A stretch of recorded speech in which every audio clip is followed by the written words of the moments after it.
টি-20 বিশ্বকাপের নেদারল্যান্ডসের বিপক্ষে বাংলাদেশের জয়ের পর সেন্ট ভিনসেন্টে উচ্ছ্বাসে ভাসছেন প্রবাসী বাংলাদেশিরা। সেখানে আছেন চ্যানেল আইয়ের স্পোর্টস এডিটর সাইদুর রহমান শামীম, সরাসরি যুক্ত হচ্ছেন তিনি। শামীম, ম্যাচ জয়ের পর টাইগার সমর্থকদের উল্লাস কেমন দেখছেন?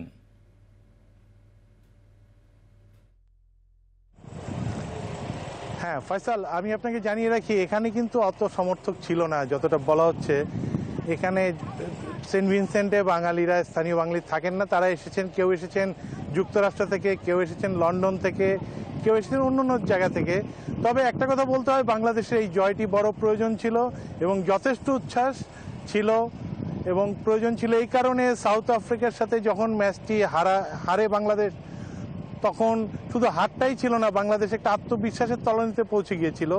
যেখানে নেদারল্যান্ডসের সাথে জয়টাই এমন একটা পর্যায়ে পৌঁছে গিয়েছিল যে বাংলাদেশ হয়তো বা সুপার 8 রাউন্ড নাও খেলতে পারে। তবে এবার এই নেদারল্যান্ডসের সাথে আজকের ম্যাচের এই জয়টি অত্যন্ত আত্মবিশ্বাসী। এবং আরও একটি বিষয়ের কারণে আপনাকে বলতে পারি যে বাংলাদেশ টিম তো অনেক কিছু নির্ভর করে অলরাউন্ডার সাকিব আল হাসানের উপর। সাকিব আল হাসান আজকে যে ম্যাচ জয়ী পারফরমেন্স দেখিয়েছেন, টি-20 বিশ্বকাপে 2021-এ টি-20 বিশ্বকাপের পর আর কোনো টি-20 বিশ্বকাপে এটাই তার প্রথম হাফ সেঞ্চুরি। এবং সাকিব যখন খেলতে শুরু করেন তখন কিন্তু দলের অন্য তরুণ খেলোয়াড়রা অনুপ্রাণিত হয় এবং সেটাই আজকে দেখা গেল। সাকিব যখন একটা ইনিংসটা ধরে রাখলেন এক পাশে, তখন কিন্তু পুরো টিমটা উজ্জীবিত হয়ে উঠলো।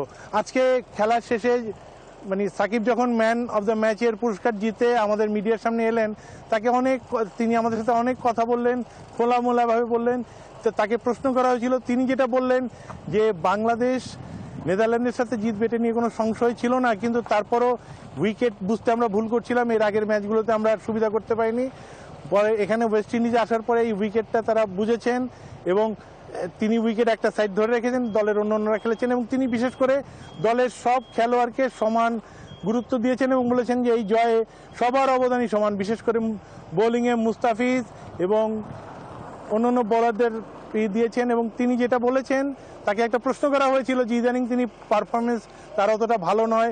কিছুদিন আগে ভারতের সাবেক তারকা বীরেন্দ্র সেহবাগ তাকে অবসর নেওয়ার পরামর্শ দিয়েছেন, সেই সম্পর্কে তাকে প্রশ্ন করা হয়েছিল। তিনি স্মিথ হেসে যেটা বলেছেন সেটা হলো গিয়ে যে আসলে একজন খেলোয়াড়ের পারফরমেন্স ব্যাট বল দিয়েই জবাব দিতে পারে।